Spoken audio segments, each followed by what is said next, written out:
मेरे वालिद रात को 3 बजे उठकर तहज्जुद की नमाज पढ़ते और फिर बुलंद आवाज में कुरान पढ़ते। वो अपने कमरे में अकेले सोते थे, मगर मैं यह देखकर हैरान होती कि सुबह 5-4 बजे मेरी भाभी अपना मना छिपाकर उनके कमरे से निकलती। उसके बाल बखरे होते, उसके कपड़े बहुत खराब होते। मैं भाभी से उसकी वजह पूछती तो वो मेरे वालिद को बदता देती। कहती कि जब तुम्हारा बाप मरेगा तो उसे कब्र भी जगह नहीं देगी। एक दिन रात के वक्त वालिद के कमरे से भाभी के चलाने की आवाज आ रही थी। मैं भागकर वालिद के कमरे में गई तो मेरा दिमाग चकरा गया, क्योंकि वालिद भाभी के ऊपर। अब भी मेरी आंख कुरान की आवाज से खुली थी। मैंने घड़ी देखी तो सुबह के 4,000 बज रहे थे। मेरे वालिद इतनी प्यारी और बुलंद आवाज में तलावत करते थे कि मेरी रोज उसी वक्त आंख खुल जाती। मेरे वालिद शरीफ इंसान थे। उनकी उम्र 60 साल थी। मैं अक्सर वालिद के कमरे के बाहर वाली दीवार पर टेक लगाकर तलावत सुनती थी। एक दिन मामूल के मुताबिक मैं अपने वालिद के कमरे के बाहर बैठी थी। मेरी नज़र एक साए पर पड़ी। मैंने गौर से देखा तो मेरी भाभी उस वक्त वालिद के कमरे में जा रही थी। सब घर वाले गहरी नींद सो रहे थे। मैंने सोचा कि शायद कोई काम होगा। वो वालिद के कमरे में गई तो अंदर से आवाज आना बंद हो गई। मैं वहां से उठकर अपने कमरे में चली आई। मैं अपने कमरे में लेटी यही सोच रही थी कि भाभी इस वक्त अबा के कमरे में क्यों गई होगी। ये सोचते हुए मेरी सुबह हो गई।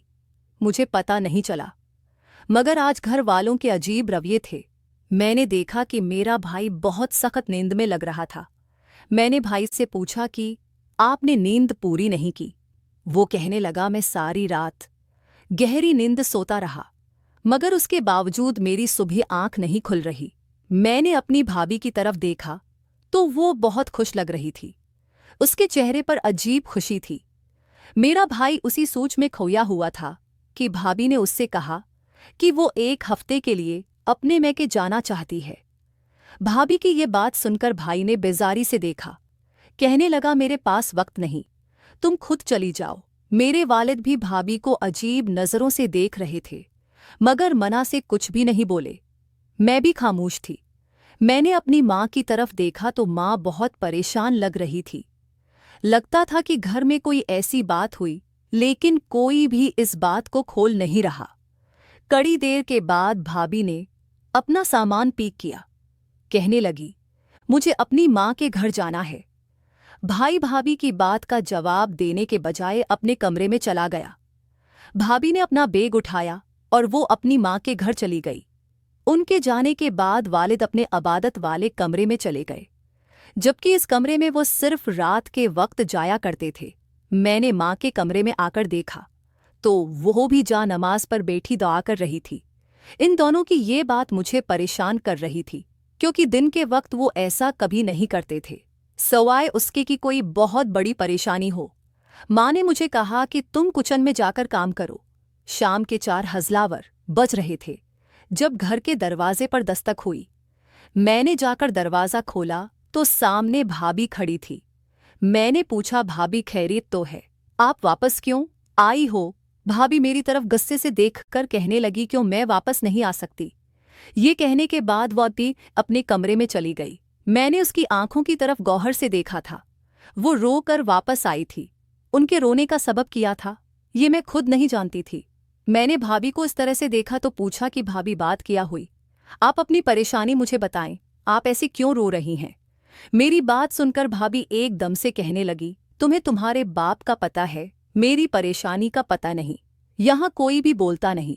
अब मैं तुम्हें कोई बात बताऊंगी तो तुम भी मेरी बात पर यकीन नहीं करोगी, बल्कि अपने बाप की हमायत करोगी। ये कहने के बाद भाभी अपने कमरे में चली गई। मैं हैरान हो रही थी, आखिर इस घर में क्या हो रहा था।